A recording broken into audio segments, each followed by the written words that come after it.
Hindi, Ito, sabihin nung nasa yun. nasa bahay, fino. Matunog, tapos umuusok to eh. Yung sabi dito, no, sigunyal. Tama ba, pre? Sigunyal. Tinamahan doon si Gunyal kasi hindi na yung... Sabihin na natin yung mekaniko. Ayan, no. Ayan muna natin. Pangatlong beses yata, tama ba? Tatlong beses ng ilang mekaniko, tatlong mekaniko, no. Ito wala naman siyang play, lalo na sa sigunyal kung titingnan niyo.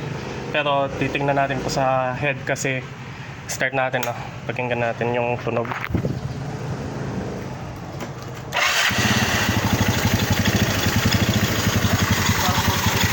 Ito okay na, no.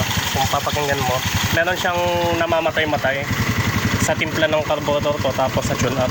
Ito, nakinggan dito. Tapos ayan yung usok ko. Hihinga siya pre, no? Oo.